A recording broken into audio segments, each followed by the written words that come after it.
Morning, Homer. Can you hear me? I can hear you, and Dimitri's online as well. Hi, Dimitri. Hi, Izzy. Good morning. Hi. How you doing? Great. Not bad. Thank you. And hi, Izzy. Hi. How are Hi, you? Izzy. Good, thanks. Yeah, just recovering from nights. You're quite famous now, you know. I actually remember that day because I was like, I can't really do much. I'm an author SHO, and actually, she ended up it was actually quite a good day, so it's fine. I phoned her up to have a go at how she behaved with Abdullah in Theatre 12, and she this was her response basically. Oh, yeah, no, they're all very helpful to us actually, and quite appreciative, which is quite nice. We've got a highly secure environment, Mr. Ward, because I've enabled a waiting room. Oh, good. So you get to sanction everyone who comes in. Yeah, there's no caller number 6 coming in. Oh, good. No Russian spies then. Or racist flashes. No. Hi, Ode. Hello. Good morning. How is everyone? Good morning. Good, thanks. Hey, Ode. How are you? I'm very well. Okay, good morning, everyone. So for those of you who I haven't met already, my name's Jonnie Ward. I'm one of the orthopedic pelvic and acetabular fragility fracture lower limb consultants at the London and Whips Cross primarily. My task today is to talk about some of the FRCS lower limb cases and give you a taste of what's to come. It's a pretty monster topic, as hopefully you will see. So I've just tried to concentrate on a bit about the exam and then some clinical cases, just to give you an idea of how to try and approach answering some of the questions. Miss Arsha is very kindly helping me with my tech failure this morning. So next slide, please. So I'm going to talk to you about the format of the FRCS. We'll cover some typical questions and cases, and hopefully provoke an approach of how you might answer the questions, and also perhaps provoke more teaching sessions that you might request, which are a bit more sort of topic specific. So the FRCS examination comes in 2 parts. You've got your part 1 driving test style electronic single best answer and extended matching questions. So when I was preparing for this, I did an awful lot of online questions, and you'll find, as I'm sure you've done many of these type of questions before, there's a lot of pattern recognition that goes alongside your knowledge. But at the same time, because of the massive amount of information you'll be covering to revise all of the topics, you'll often be preparing for the clinicals and Vivas at the same time as preparing for your writtens. Well, if not, I'd certainly recommend that you do that.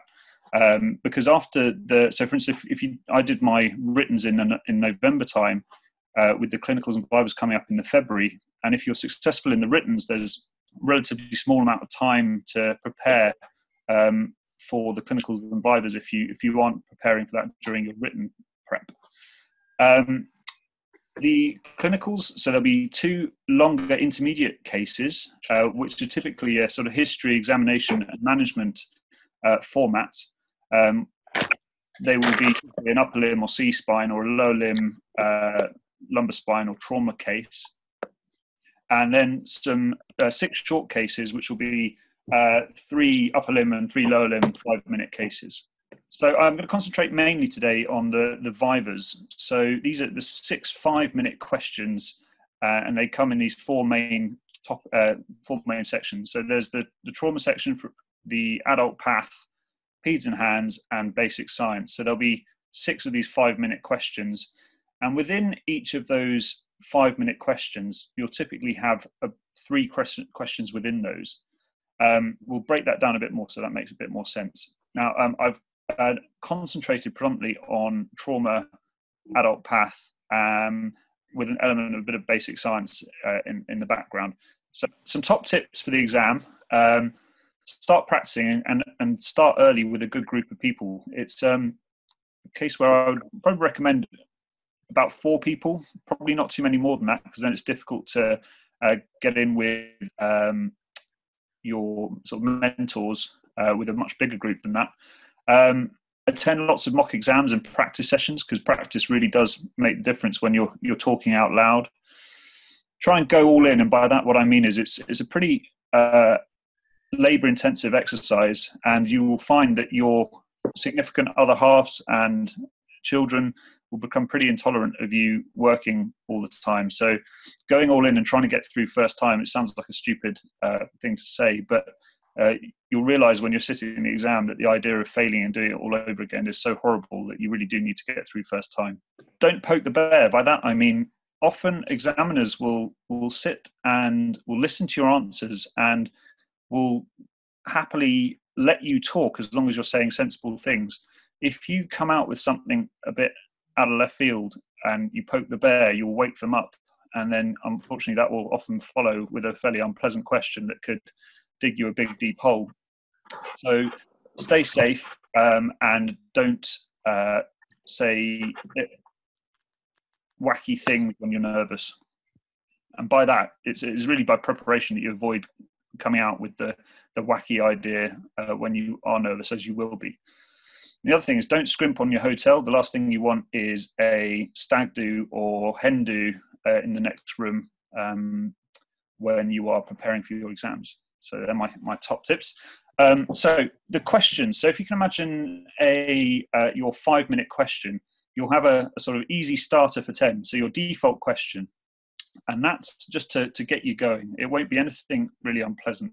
If you flop on that, there'll be a sort of rescue question, but that's the question that you really must answer to have a chance of scoring highly in that question.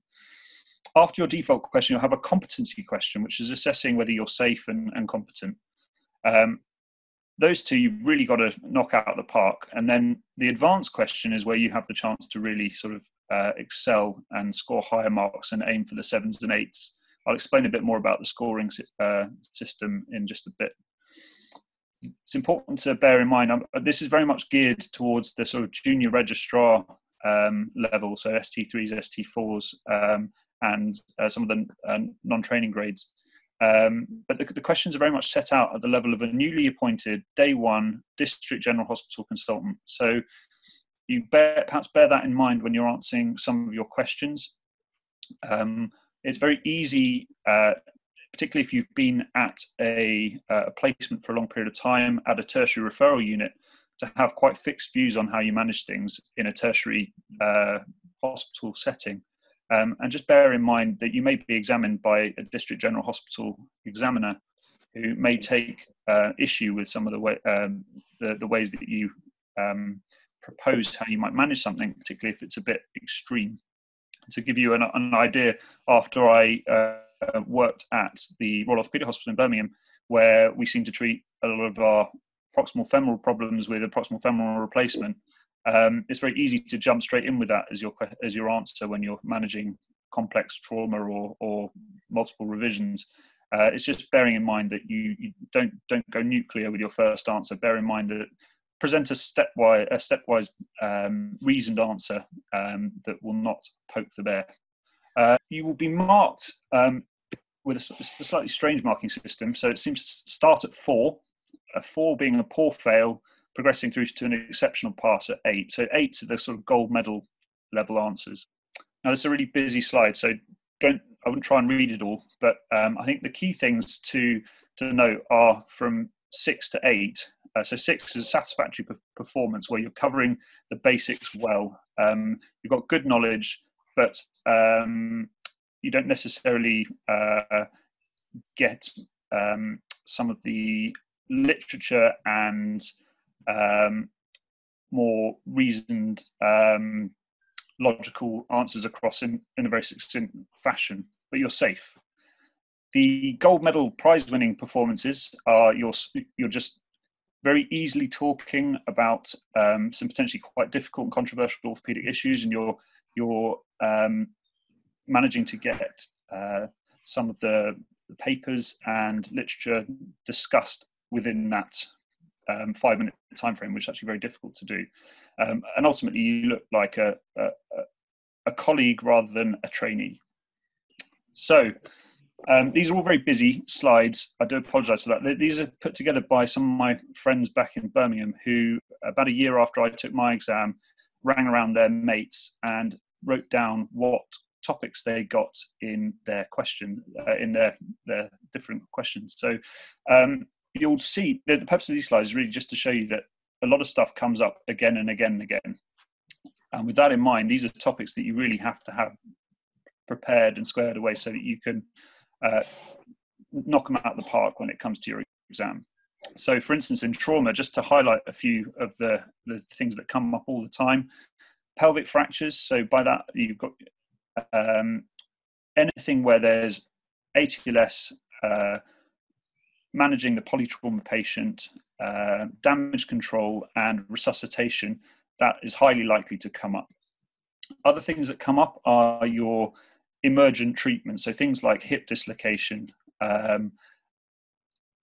compartment syndrome, necrotizing fasciitis. Those kind of things tend to come up because there's because of the safety impact of you being able to manage those when you become a consultant. There are other things that come up very regularly, which would be things like managing periprosthetic fractures and managing fragility fractures. But I'll let you have a read over those in more detail down the line. So basic science, the thing about basic science is basic science can fit in anywhere. And if they want to, they can keep pulling you back to it. So things where you can keep getting hammered with basic science include anatomy. So you can be happily talking about an open tibial fracture, and then suddenly you'll get handed a diagram of a cross-section of the lower limb and be asked to talk about the anatomy. So anatomy is something that examiners will have very little wiggle room to let you away with if you don't know it. So it's one of those things that just has to be prepared. Other things, metabolic bone disease, because it's complicated and people have to really revise it, it comes up regularly, unfortunately. And then there's things like radiology, where you'll be expected to know how the machine works, how to interpret what's going on the scan. But again, I'll let you read through that in a bit more detail, perhaps after the talk. Next slide, please. So adult path, typical things that come up.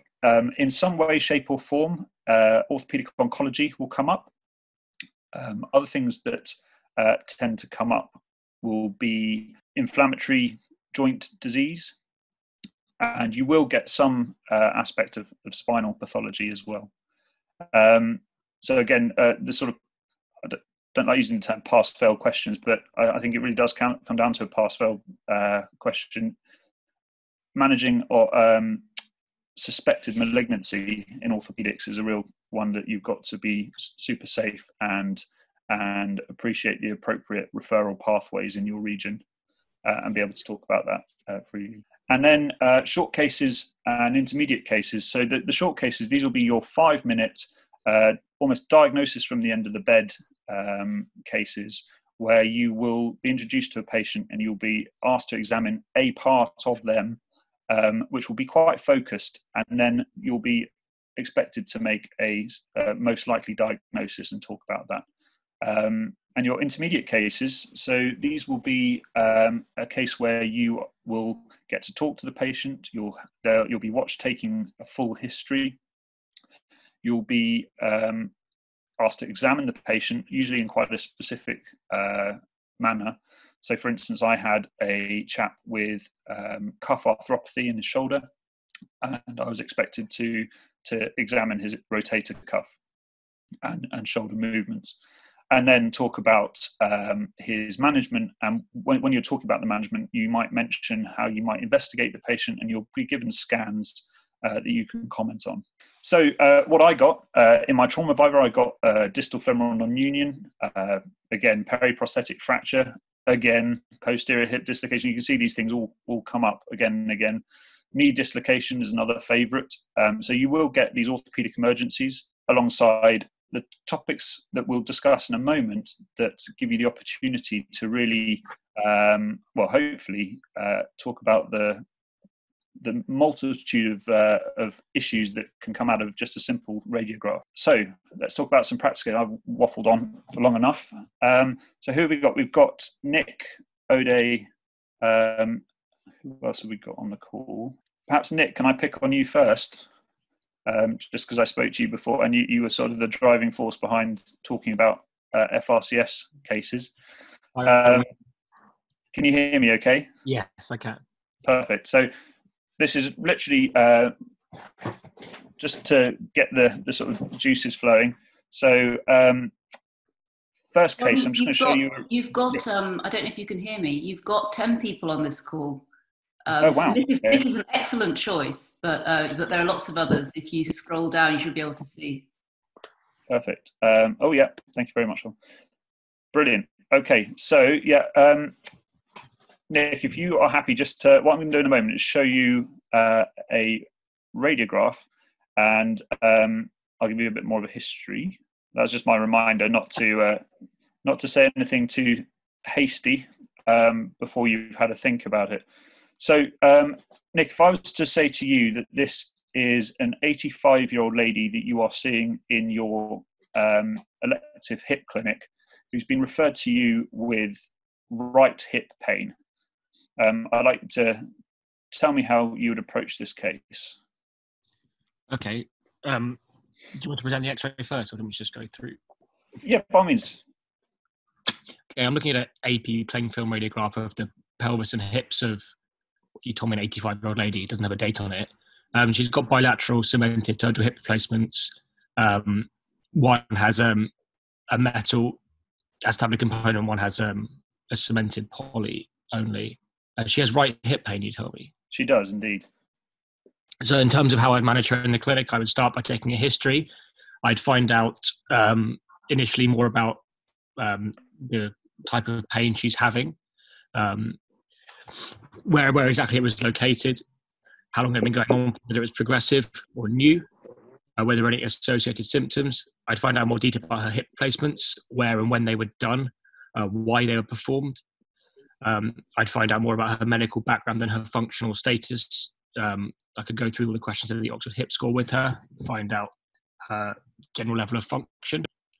Good. When you see that radiograph and you see that she's been referred to you with hip pain with implants in situ, what are the main things that are going through your mind when you're sort of trying to pigeonhole how you're going to approach this problem? What do you think? What are the things you need to exclude as part of your hip? What are you trying to sort of hone in on with your history? So you're concerned to be a loose or failing implant, whether that would be for aseptic or infective reasons would be, I think, your two primary concerns. Perfect. And as part of your history, what you've covered some of it already, but what are the main things that you are going to ask to try and ascertain the answers to that question? So if you're trying to, so essentially the onset of symptoms, if you have aseptic loosening, it would tend to be a prolonged, gradual onset. Infections come with other symptoms and can sometimes be more acute, would also have, maybe systemically unwell, or have other clues in the medical history, maybe be immunosuppressed or have frequent other infections like chest infections or something. Good, absolutely.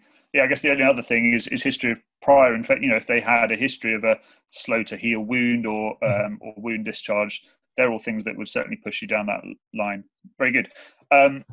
Excellent. So if we go back to that's sort of 3 question elements to this. So I've sort of said, how do you approach this patient? That's your sort of easy starter where you can just say what you see and start talking about the radiograph and how you would take your history, which you did very nicely.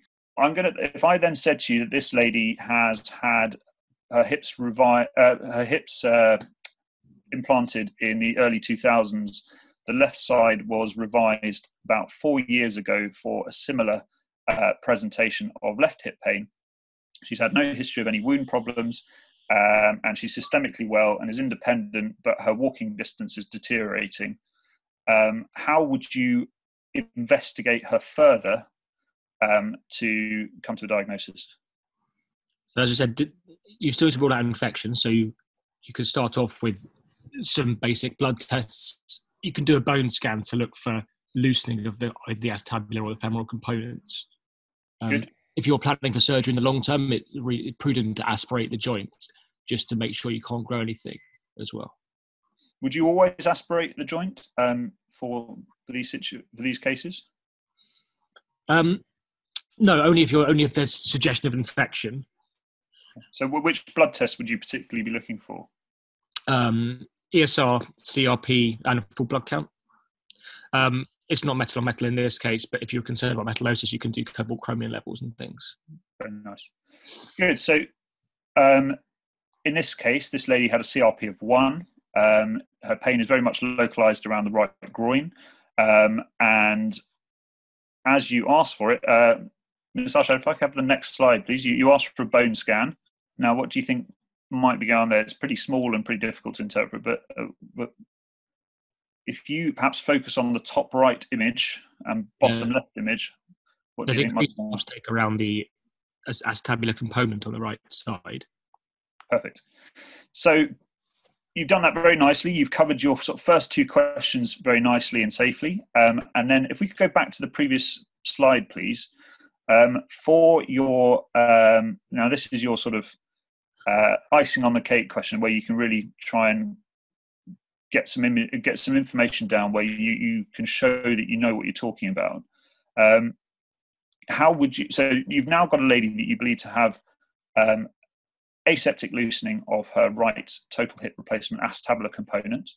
How would you manage her surgically? It's very, if you just beware when you get asked that question, a lot of people tend to reply with, well, it is possible to, or well, I've seen that my consultants have done this. But when you're asked in this examination setting, how would you manage this? Say what you would do. Okay, Nick, go for it. I'd offer this lady a single stage revision total hip replacement. We are concerned about primarily concerned about the acetabular component. So I think that the first stage would be to revise the acetabular component, and intraoperatively you can make a decision regarding whether the femoral component's loose after inspecting it. I would plan on revising the acetabular component and then the femoral component if required. Perfect. And that's exactly right. And I think the icing on the cake answer comes from, and now this is something that you will build up as you gain experience, but the slightly more nuanced difficulties that you may face during a revision. So things you can talk about that will perhaps show that you've really thought about and seen what goes on in these cases, and you can talk it through like you've seen in theatre. So you go in, you aspirate the joint, you take deep tissue samples. Nick, what do you think might be some of the potential difficulties you might have in this case? So you're quite right. We're going to revise the acetabular component. What are you going to do with say the femoral component is stable? How will you, join the two together? What implants will you use to recreate the articulating surface? So the difficulty is knowing exactly what implant she had prior, and then you need to do your best to find out what implant was used so you can find a compatible acetabular component. Good. So things you can do so a lot of the implant companies will have a database where they can try and give you a best guess answer. But yes, you can absolutely get caught out with anomalies. And then they may have options that you can have. So you may have come across the Lima Bioball system where you can have something that fits on the trunnion to help put on a different head. And then you can talk more about the acetabular. We won't go too much into that, but you can talk about specifics of whether you're going to go for a cemented shell or whether you're going to go for a cementless shell, and whether you how you're going to get good fixation, and the kind of articulation surface you will use. And also bear in mind your get out of jail card of if you can't get an appropriate head to go onto that trunnion, what would you do then, Nick?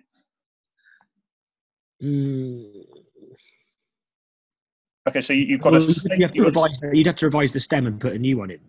Absolutely. Okay, and your options might then be to either take out the stem and all the cement and go uncemented, or maybe a cement in cement revision.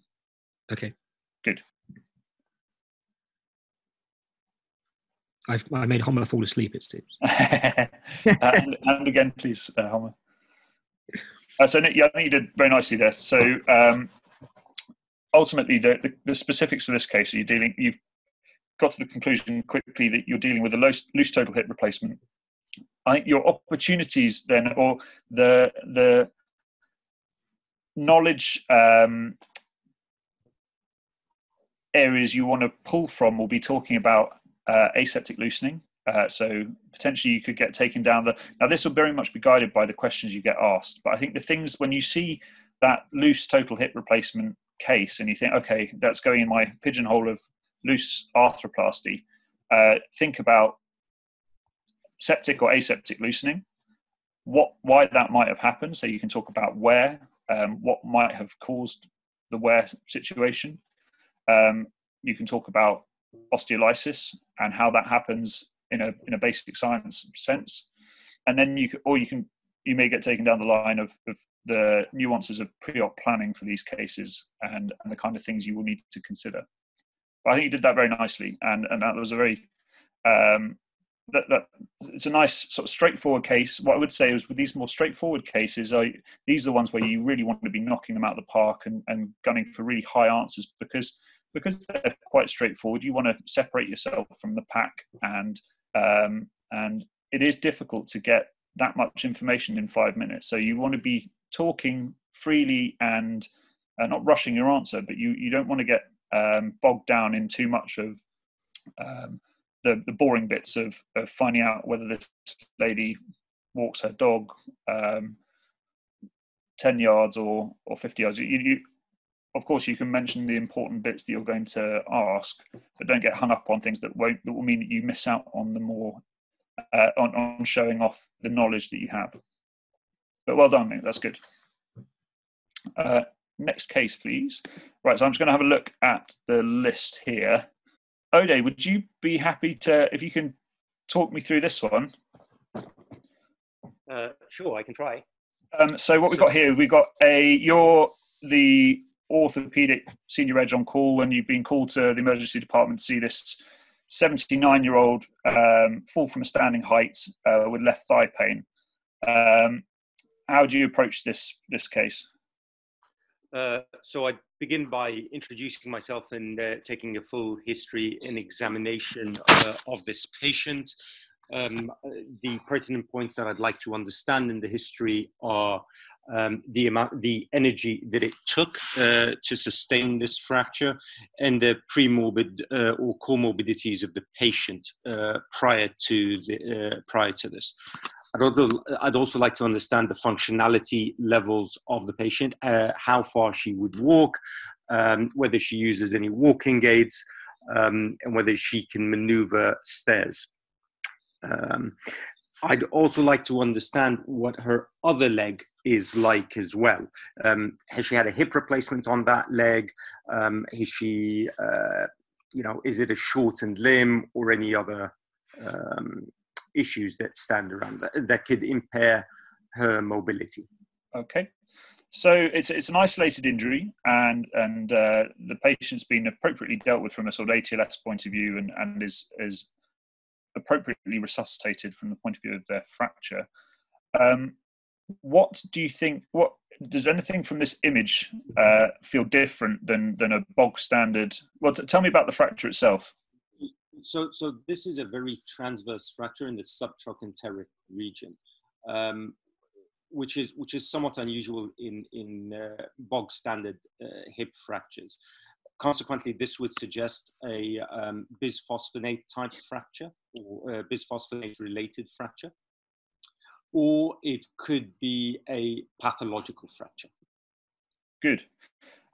Is there anything about the sort of morphology of the bone that might give you some clues as to what's going on here in the background?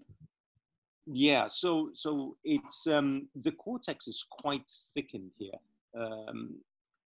So I wonder whether there's an element of osteopenia going on. Okay. So how might you go about, so if I was to tell you that this patient is on bisphosphonates, okay, their other femur doesn't have any obvious signs of a stress fracture, atypical fracture reaction. It's an isolated appearance of this femur, but they're in their late 70s, they're male. Are you aware of any, what can you think of what disorder is going on in this proximal femur on this left side? I completely agree with the atypical fracture pattern that you're seeing, but that morphology, is there any other things that you think could cause that appearance of the bone? So this, in my mind, is a quite typical appearance of a pagetoid femur.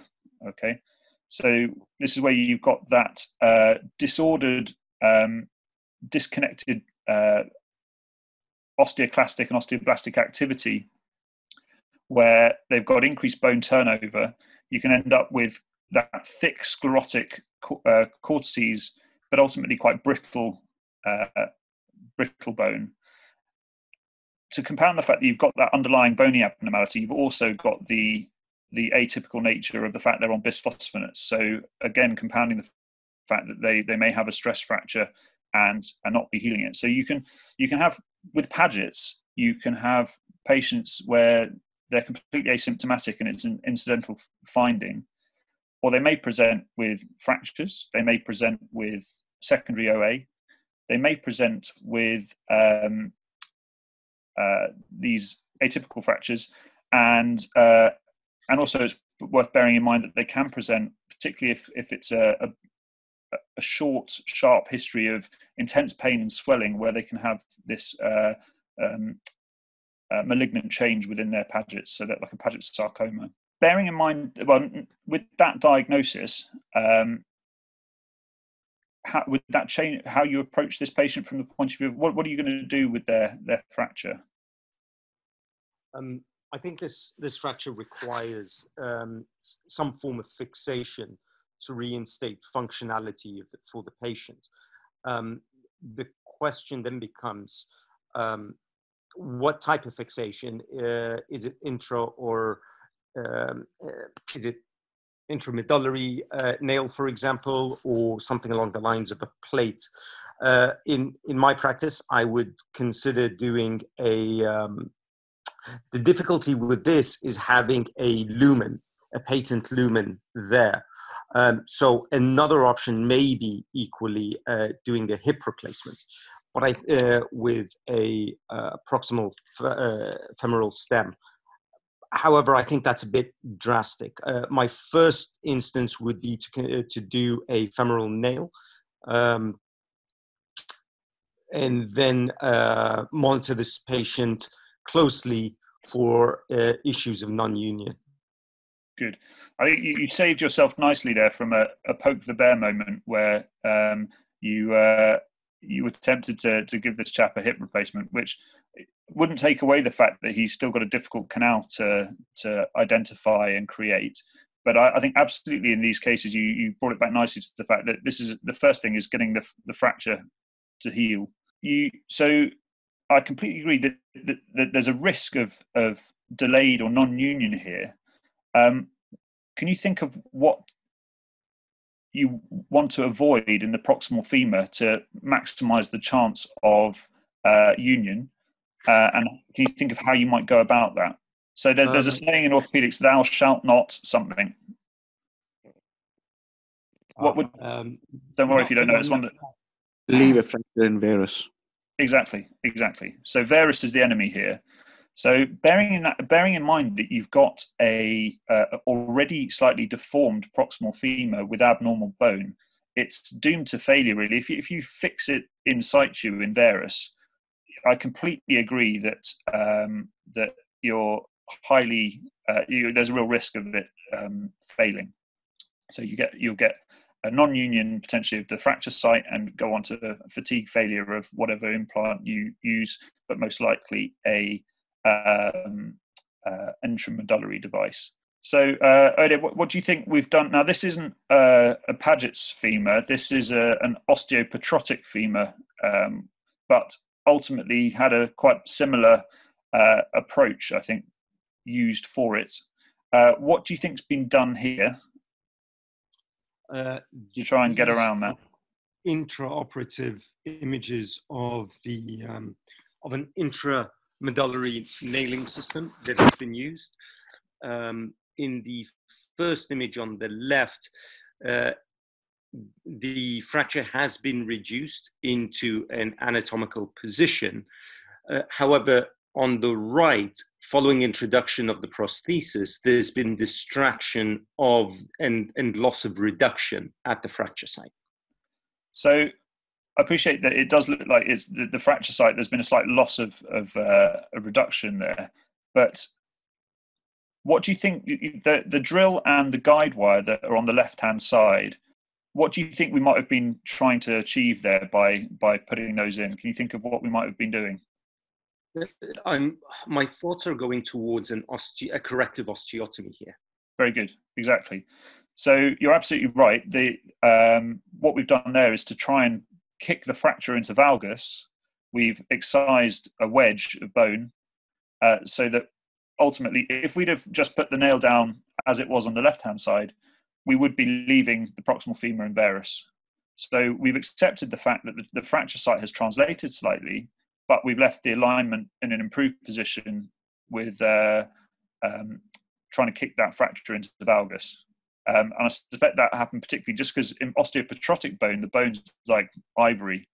And just I won't dwell too long on this, but the way we approach this fracture is by the word we tend to use. It's a very Pete Bates a Pete Batesism is to shotgun the femur. So if you can imagine breaking a shotgun to load it, you very much treat the fracture like that. So you open the fracture site and you look down the femur like the barrel of a gun, and you can use drills and reamers to create that canal in a more controlled manner. So that's what we did in this situation, and we then did a wedge excision to make sure that we didn't leave them in varus and used an intramedullary device. Good job at it. It's a difficult case. I think the thing to recognise about these cases is they're interesting and they're difficult, and there's not necessarily an absolute only way to deal with it. But I think the important thing is to recognise the difficulties. So recognise that it's an abnormal femur, recognise that there's potential deformity there, and how do you put a relatively straight device down a bent bone? And David Lynn, you can jump in and tell us we're all talking nonsense. Oh, I wouldn't dare. I think it's a value for everyone. I guess being the youngest of you, the one who's just gone through, the one thing to say is that when you're faced with that scenario, it goes so fast. Like you talk to Jonnie maybe 12, 13 minutes there, that station will be over in 5. That did not feel like 12 minutes. Yeah, it will be over in 5, and everything you've prepared has to come out in 5 minutes. But that's part B-ism, isn't it? That's the game. It's becoming slick enough that you can talk quickly and clearly and score those points. You've got to almost think that you're ticking. It's not a tick box exercise, but you want to be showing off your knowledge. And there are some tricks that you can pick up to try and maximize the time you want to spend on the really juicy topics. So, for instance, you can say things like, "I'd ensure this is an isolated injury in an appropriately resuscitated patient having used an ATLS approach." And then that bit's done with. You don't want to, spend too long wasting time on things that I know you do every day of the week. You want to not give a nod to the examiner that you've appreciated that, but ultimately you want to be talking about how you're going to deal with this difficult deformed femur with abnormal bone, and show that you appreciate the difficulties that you might face, because that's where you'll impress the examiner. So yeah, so we did an osteotomy to avoid varus, and we nailed it. And it took an awfully long time, and we used a RIA system, which is a reamer irrigator aspirator, to try and avoid burning this young guy's bone with osteopetrosis. But the Paget's case, I think it would be very similar. You could shotgun the femur and prepare it in that same way to try and avoid varus. So yeah, I think the specifics for this one, subproximal femoral fracture, you can talk about, there's multiple ways that this conversation could go. You could go down the line of best practice for fragility fractures. You can talk about the orthopedic pharmacology and the basic science of atypical and fractures, stress fractures. I think the key here is Paget's comes up loads. People love talking about Paget's. You go back through those previous questions, it comes up a lot of the time. So expect it, and then when it comes up, you can think, oh yes, Paget's, I love Paget's, and then you can reel off a whole load of stuff. And it's quite interesting stuff, because David, can you tell me, if say this was an old boy with a painful left hip, say he didn't have that femoral fracture, and he's come to you because he wants consideration for a hip replacement, what's particular about Paget's that you need to bear in mind? So systemically, you're going to be expecting this patient is going to be bleeding a lot. The bone quality is going to be very different in terms of your fixation for your implants.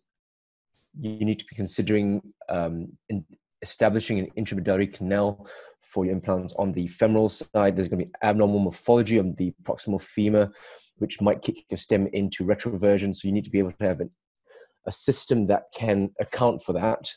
Yeah, absolutely. I think the real thing I was driving at here is Paget's patients, particularly if it's a new diagnosis and it's not being controlled with any medication, these patients can have a massively high output of blood flow in their femurs, and they can actually effectively die on table with high output cardiac failure, or almost exsanguinate if it hasn't been appropriately controlled. So these might be the patients where you refer to the rheumatologist before listing them, and they can do clever things like look at their collagen breakdown products in their urine and work out how active the Paget's is, and then get it under control before you go trying to do the hip replacement. So Paget's is a great one. There's so much you can talk about, which makes it a great exam question, and it means it comes up an awful lot of the time. And as you said, you can talk about the biomechanics, you can talk about the implants, you can talk about how you go about recreating that femoral canal. Very good. With any kind of disease process, it's worthwhile, as part of your revision process, you'll have multiple diseases that you think of. One thing that we used when we were practicing for the exam was we visited a spinal surgeon up in Birmingham, a chap called Mr. Ishak, who was pretty old school. But what he did was he would sit you down and he would just say, talk to me about Paget's disease. And the idea was that you just had to keep talking, because if you stopped talking, he'd ask you a horrible question and absolutely bury you. Now, the exam's not like that at all. A lot of the questions will be very focused on a clinical case. But if you've got the knowledge around the disease process, that means you can talk about it, ad infinitum, just bore people with it, then it takes away a lot of the stress, because you've just got that information there that you can talk about quite freely. So going back to the olden days with the surgical sieve, can anyone think of what this anagram, is anagram the right word? Yeah, for a surgical sieve? Has anyone come across dressed in a surgeon's gown, physicians may make some progress? So it's that basically being able to talk about a disease in, does anyone know what the D is? It's definition. That's it. So definition. I shout them out. Incidents. Incidents. A. Etiology. Etiology, exactly. S. Symptoms. Symptoms. G. I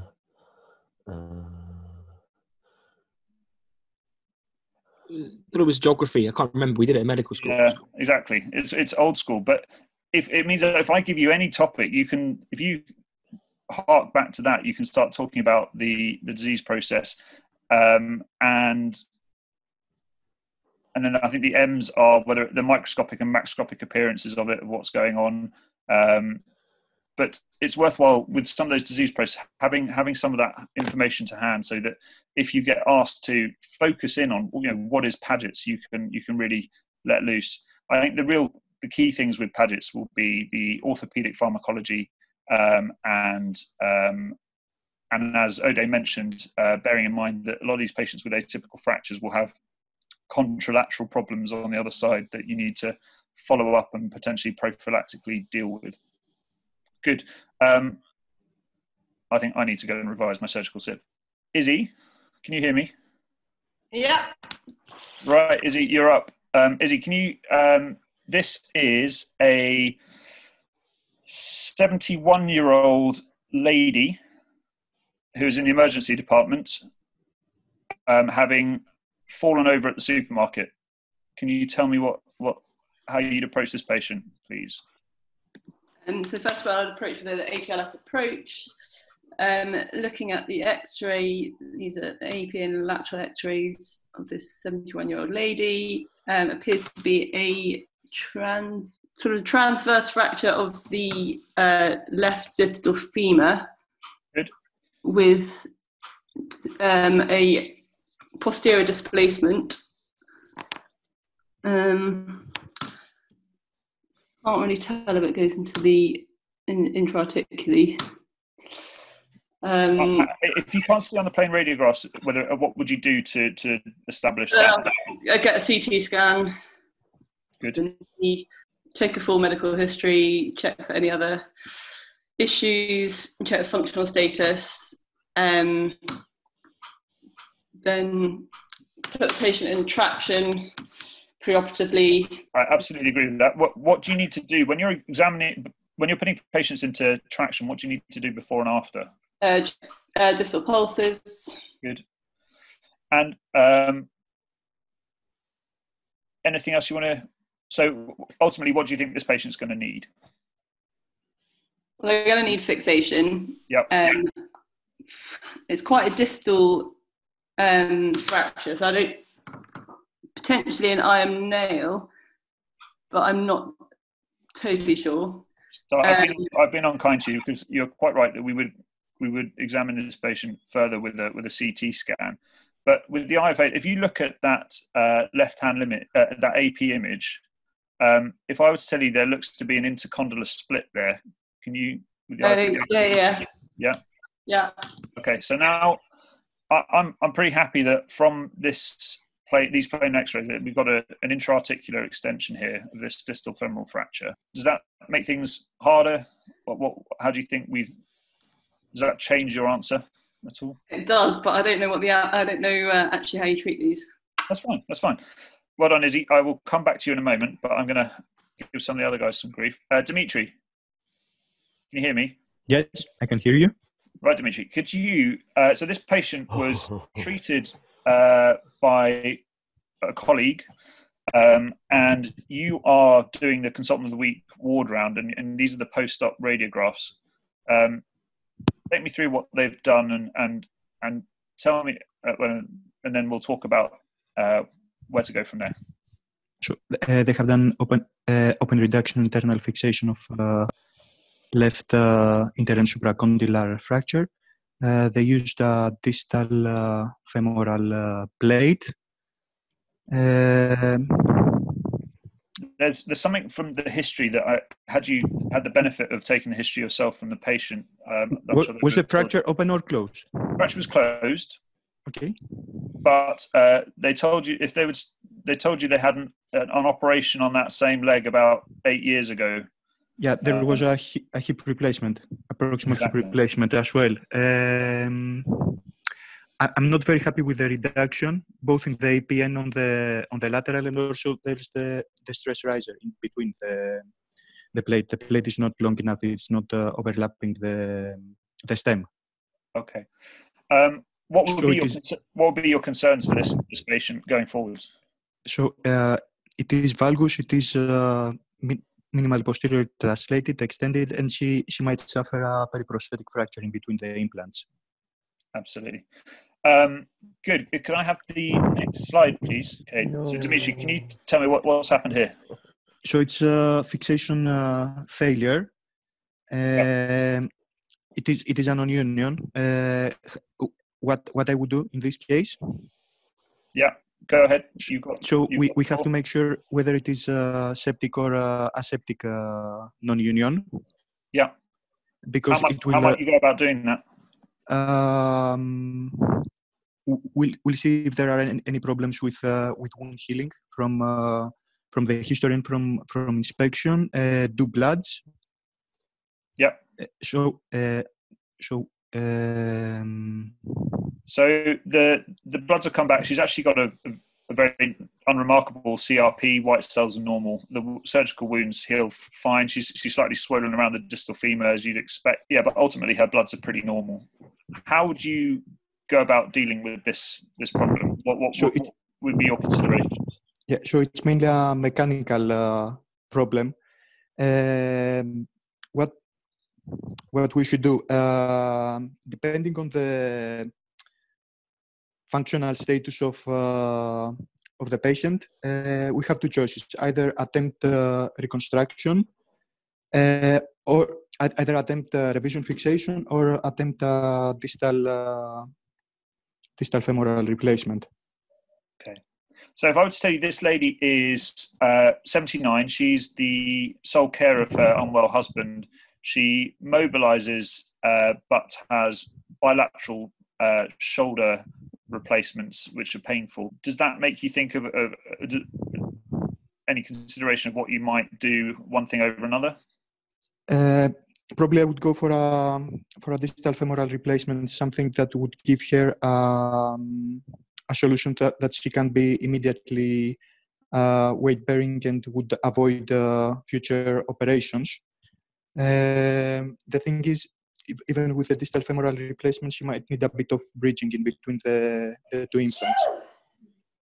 Absolutely. So, as if by magic, Dimitri, what can you see going on there?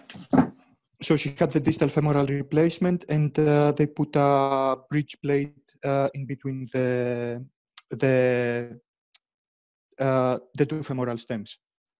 Absolutely. They've used a cerclage wire most proximally and two screws. Yeah. Yeah. So ultimately, just to summarise the case, what do you think? What was the main cause of failure in this situation? With the beauty of hindsight, if you were going back, what would you have done differently? So the working length of the fixation was too short, and there was too much stress concentration at the fracture site, at the metaphyseal region, and also the reduction was not proper. Absolutely. So perhaps in this situation, with the beauty of hindsight, going back, so I don't think as you say, the reduction didn't look quite perfect. So going after a perfect reduction, particularly of the intercondylar elements, and getting lag screw fixation across that, and then potentially a medial plate as well to deal with that large area of medial comminution, and getting the fracture more anatomically reduced. Absolutely. Just one last thing with this one, just to bear in mind, the shortest of the distal femoral stems is too long to get below that total hip replacement. So the hawk-eyed of you in the room may see that the proximal end of that proximal femoral replacement stem looks quite abrupt. So that was Mr. Dawson Bowling with a cutting wheel sending sparks across the 9, getting that done. But another thing to bear in mind, this is not a straightforward case, but there's so much to talk about. And I think you very nicely covered a lot of the topics there, Dimitri. So that was good. Can I just say something to Izzy? Yeah. So Izzy, actually, you know a lot more than you think. When people ask you how to manage stuff, you just go back to basics and say there's intramedullary and extramedullary ways of fixation, rather than get really scared and not, and just use this as an opportunity to show what you know, and categorize it rather than think that you don't know things when people ask you questions? Because you know a lot, huh? It's very easy when especially in this situation where you're it's quite an unnatural situation with lots of people watching, and you'll find that as you start to practice, it's absolutely horrible doing these mock examinations where you're in front of your friends and your colleagues and your seniors, and but the only way to get better is by practicing. So I think David's absolutely right. You know an awful lot more than perhaps you'd let on there, but the difficulty is when you're nervous and the answers aren't coming immediately. I think the best way to fall back on something is by having a system where you can categorize things. As David said, if you can categorize things into intramedullary or extramedullary, then you already have started a ball rolling that you can then elaborate on. But no, absolutely, thank you. Izzy, we're going to expect you on every single session from now on. Yeah, absolutely. Right, Sieve, can you hear me? Yes. Hey, Sieve. Could you, so this is a 35-year-old chap who you are seeing in the fracture clinic. He's got right thigh pain, having had this fracture fixation performed about 7 months ago after an open right femoral fracture following a motorcycle accident. Can you take me through what you see and how you'd approach this patient, please? Right. So he's had his femoral fracture fixed with a retrograde nail. We see the AP and lateral view of the nail and a seemingly consolidating fracture, given that it is has been an open fracture for just 7 months. But the fact that he's painful, and if the pain is persistent, it merits investigation. We need to consider the causes of pain, and in this scenario, I think of two things. One is delayed or non-union, and second is potential infection. Good, very good. So how do you go about defining those two things? So we'll start from the baseline, do some routine blood investigations, including inflammatory markers that can help us rule out infection. In terms of union, it'll be useful to assess. Obviously, there is some healing callus, but that may not be enough, and the radiographs may not be giving us the true picture of bony bridging all around. It would be useful to know what his personal state is in terms of what his potential comorbidities, like drug use or alcohol and smoking especially, which could predispose to delayed healing, and could explain why it is taking long to heal. To further delineate the healing process, a CT scan would be helpful. Basically, you see how much bridging callus there is, and if anything more needs to be done to help the fracture heal. Very good. So I think that's a very nice answer. You've described the situation, you've described the radiographs. In describing how you would approach the patient, you've basically talked about the sort of three personalities that you need to cover. There's the personality of the patient, the personality of the fracture, and the personality of the fracture fixation. And you've talked about how you're going to work out whether this is a non-union with a CT scan and whether there's infection there. So if you can condense what you said, I didn't check how long that took you there, but if you can condense that down into about a minute and a half by making it just a bit more slick, then you've absolutely nailed that first question. And then you're onto the guts of how you're going to go about it. So that then if I were to show you a CT scan with an established non-union of this fracture, I can get you showing off what you know about managing non-unions. So this guy has got an established non-union. Sieve, how would you go about dealing with it? From what I can tell in the picture, I mean, it's a long shaft fracture, and assuming that there's a long non-union as well. The first thing is that this nail seems slightly narrow, given the diameter of his canal. So there's potentially been obviously been an element of instability which might have contributed to the non-union. So first of all, I'm going to optimize the patient, build him up, address any health conditions, absolutely ensure that he's not smoking or will not smoke before we embark on doing a revision surgery for his non-union. In terms of the kind of surgery, I would go for a revision nail with a larger diameter reamed revision nail, and I think that might sort out his problems. Good. So, as you quite rightly said, this is a problem of not enough stability at the fracture site. So, what does increasing that nail diameter do? It just makes it more stiff and more. It increases it decreases toggle at the fracture site. What else can you do to you want to give this guy one? You know, he's a active working chap. You want to give him one operation with the best chance of healing after that one revision operation. So what else can you do to encourage that fracture site to heal? Well, if you're absolutely convinced that a larger nail is not going to give him enough stability, we can augment it with a small plate as well on one side of the nail, and that would just make it more stable and stiff. And that should be, given that he has thrown enough callus at 7 months after an open fracture to get to this point, I think a little bit of help maybe with. So I agree with what you're saying. I think I'd take the view that if you're going to do an operation, you want to do everything you can to give it the best chance of healing, because you'll feel like you haven't done everything you could have done if he comes back with a slightly bigger nail but with a persisting non-union. So if you can go in and put on a plate, what would that plate be doing? So it basically be addressing any rotational instability. And what mode will we be using that plate in? It'll be it'll be a neutralization plate, basically. I think more often than not, we will actually compress through the plate as well. So I don't know if you've done any of these with Pete, but what we'll often use is a young bluff or Fab bluff to gain compression before setting the plate. But I absolutely agree, it decreases toggle, and sometimes people also augment around an oblique fracture line with a screw across that fracture to try and decrease toggle there as well. The other thing to mention is you can talk about grafting techniques as well. Yeah. I just wanted to say, can you hear me? Yes.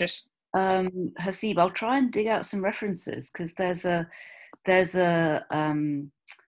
Oxford group have popularised just applying screws across this kind of situation. The theory being that the non-union tends to consolidate into a single fracture line, and you can see the plane of it on a CT scan. And then even in a diaphyseal fracture, just augmenting your slightly skinny nail with screws across the fracture line is quite a small procedure, and actually with quite a high rate of achieving union. So I'll see if I can dig out those references, because that's something that's very very topical, and something that you can talk about for a good couple of minutes and gain some good points. And you avoid what we did to this chap, which was fillet his leg and do. This chap, we went in, and to try and stimulate that fracture to heal, we did judo decortication around the fracture site, put the plate on in compression mode, and thankfully he's gone on to unite, and also just slightly improved the position of his nail with that slightly long guide wire that I broke. Just around that, you probably can't see my cursor actually, but I completely agree with Homer. That's if you can get him to heal with a couple of screws across the fracture site rather than what is ultimately a big operation, but thankfully has gone on to promote his fracture. Just a question on that. When we put the plate into compression, are we then saying that there's primary bone healing across the non-union? If you've got contact there, yes. Yeah. Okay. And and what Jonnie was saying about stability. So Hasib, at the beginning you talked about optimizing the patient, and I was really pleased to hear you didn't talk about diabetes and nutrition and all of that, because those are more hypothetical things that actually we can't influence much as surgeons. So you were quite right to stick to optimizing the patient, and then base the whole of the rest of your answer about conferring stability. Yeah, thank you. Perfect. So next one, please. So yeah, we mentioned about the personality of the non-union via the patient fracture and fixation. And ultimately what you do about it depends on what you think is going on. So as Sieve nicely said, you've got a hypertrophic non-union that needs more stiffness to promote healing. But I think other things you could mention are, it's a good opportunity to talk about bone grafting. Bone grafting is something that comes up an awful lot in the FRCS because there's so much you can talk about, and the different potential surgical techniques you can implement to try and promote the bone to heal. So debriding the fracture site appropriately without devoiding the bone of all of its soft tissue attachments, drilling the canal, and judo decortication. Next slide. Right, Izzy, I'm going to get you back involved again, if that's okay. Yeah, I'm here. Right, this is a 65-year-old lady that has come to your hip and knee clinic with bilateral groin pain. Take me through how you'd approach this patient, please. Yeah, so I'd take a full history, see how long the pain's been going on for, past medical history. Looking at this X-ray, there appears to be bilateral OA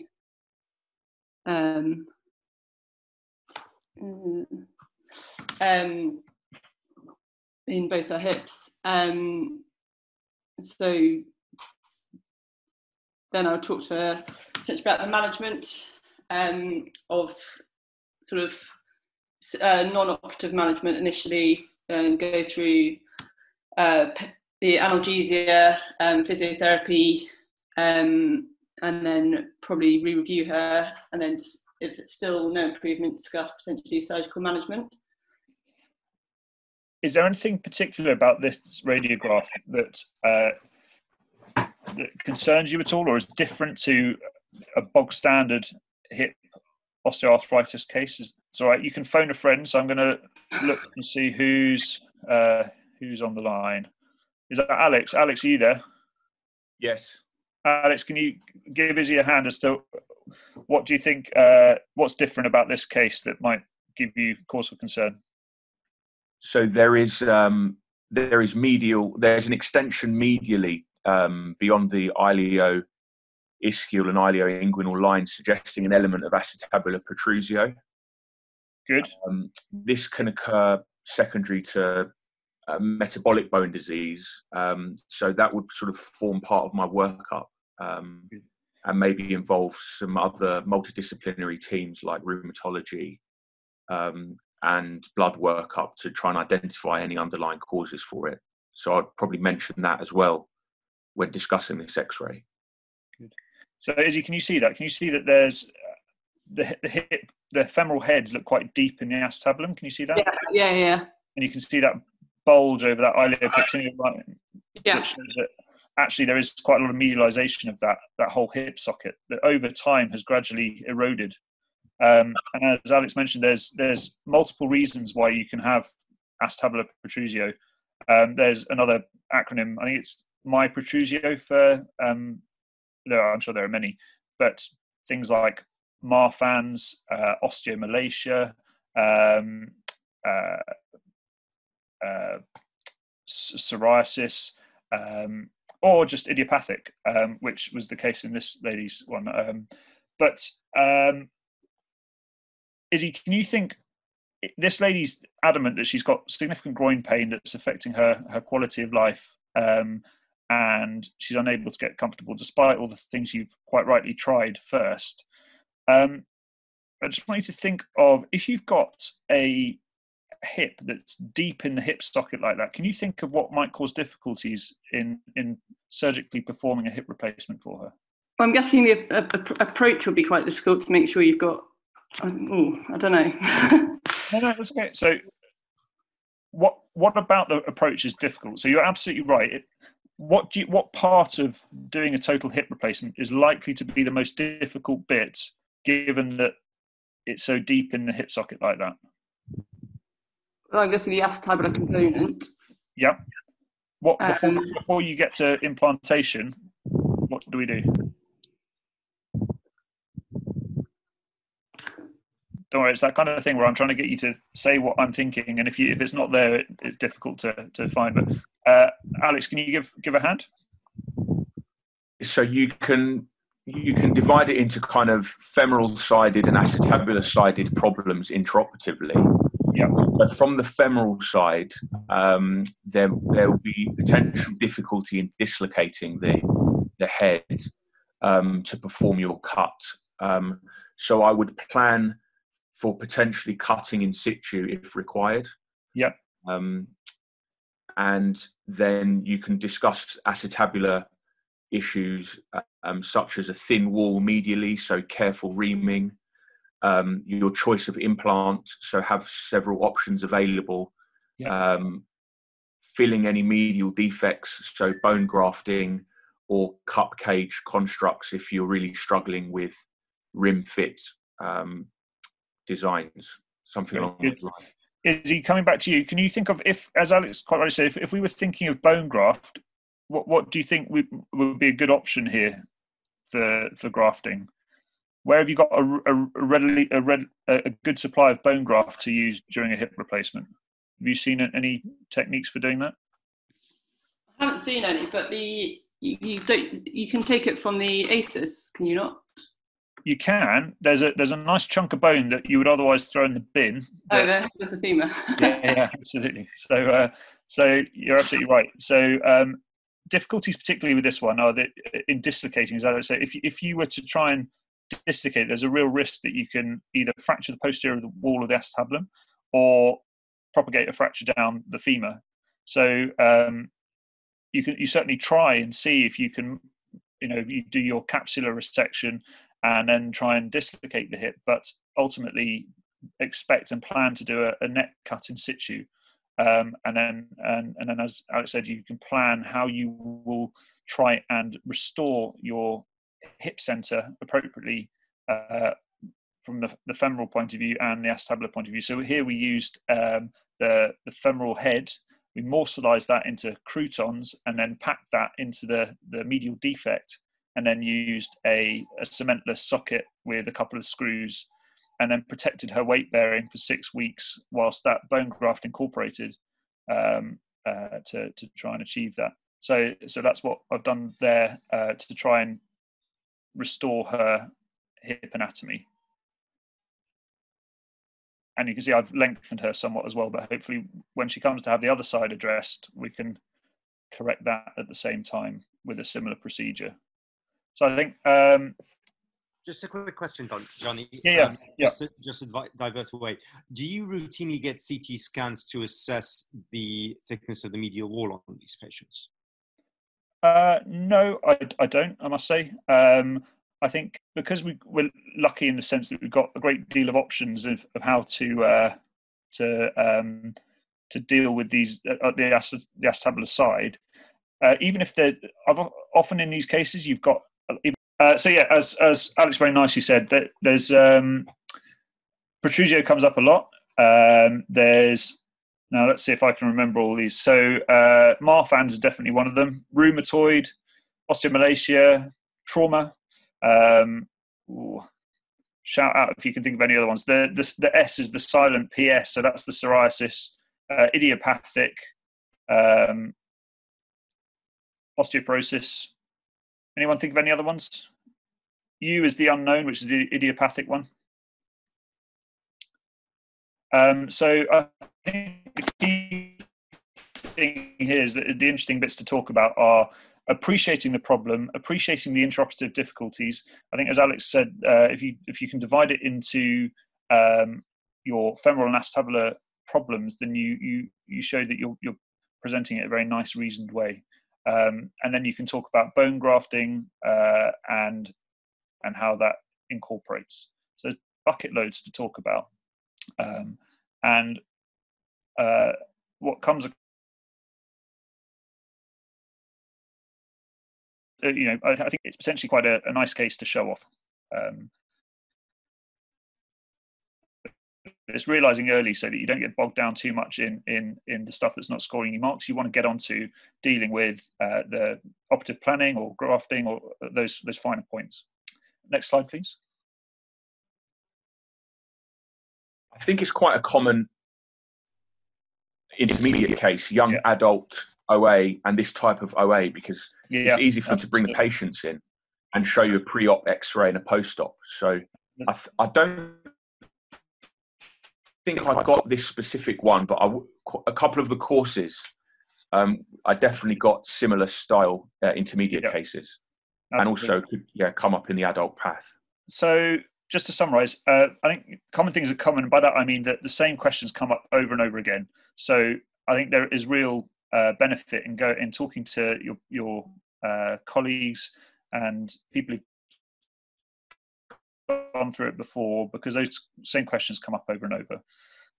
So don't say that throwaway comment when you're nervous and trying to think of what you really want to say, that suddenly wakes the examiner up and provokes a more horrible question.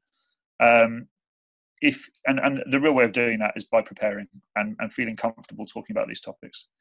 I think what I hope I've encouraged you to do today is realize that 5 minutes is not very long, and look for the interesting or topical aspects to a case, and try, by appreciating that, try and get to talking about that quickly. So don't waste too much time going through your ATLS spiel.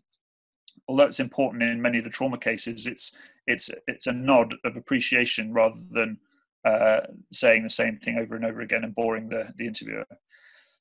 Ultimately, behave like a day one DGH consultant. Don't say I'd discuss this with my senior. You are expected to be operating at a consultant level when you're talking in these examinations. Now, that's not to say, when you're practicing, there'll be many people at different levels, and it's entirely appropriate that you operate at that level for the moment. But the expectation is that you'll be able to build on how you answer these answers by continual practice. They are pretty miserable to start with, but they get an awful lot easier. I think another thing is be safe. So think of specific case pitfalls. So beware the orthopedic oncology case that's lurking in the background. Beware the non-accidental injury case that's lurking in the pediatric cases. And ultimately, also don't think you can do everything. So particularly when you're at a tertiary centre, it's very you see people doing cases and perhaps slightly flippant comments of it's an easy one, but actually sometimes it's more appropriate that you refer it on to someone who does more of them than you do. So there's no shame in saying that, but you can appreciate the interesting aspects of a case and talk about them. I hope that has been useful. If anyone's got any questions, then please fire away. But I appreciate it's really only scratching on the surface. It's such a massive topic if you think trauma, adult path, basic science is a whopping great bit of orthopedics. And I think the purpose of today was just to really highlight a few cases that, in my experience, have come up quite regularly. I'm sure some of the other guys will have other cases that also they've seen come up over and over again. But I think preparation is the key, and being able to talk amongst your peers and seniors in a calm and professional manner is the... Thanks, Johnny. I think that was awesome. No problem. Thanks, Johnny. Very helpful. No problem. Thank you very much. Anything you feel I've missed? Thanks for arranging as well. No problem. No problem at all. Thank you, John. That was really... Ode, if you're coming up to the exam, then have you got a group for practice and things like that? No. It's really been a bit of a solo journey so far. So I'm trying to get a group. Literally, if you know of anyone or that's sitting the exam, I'm happy to reach out to them. And Prabhu's doing it. Is he? Okay, I'll touch base. I'd definitely recommend that you team up, because you learn so much off seeing your friends and get hammered in practices, and also you learn so much by practicing with them. I can remember the day before my exam, my friend badgered me to talk about CRPS, and in my exam it came up, and that's one of the stations that I nailed just because we just talked about it, which hopefully made up for some of the other ones where I had crushing horrors. But I can't recommend it enough. So I think it's a real recipe for getting through the exam first time is preparing with other people. Great. We'll definitely look into that. Thanks, David, for the heads up on Prabhu as well. Cool, bro. Thank you so much, Jonnie. That's really great. Great to have all this interaction. I'll send a message around. We've got a number of other sessions lined up by request, and we're tending to move between topics quite rapidly, which is quite different to how our teaching's been organised before. It's been very sort of themed to, we're going to do the whole of the lower limb. Now we're going to do the whole of spine. But I think this is going to keep it fresh and interesting. Cool. Oh, thank you for the invite. Great to have you, Jonnie. All right, cool. We can sign out. Nice. Have a good day, guys. Thanks. Have a good day. Thank you. Thanks. Bye, everybody. Bye. Bye.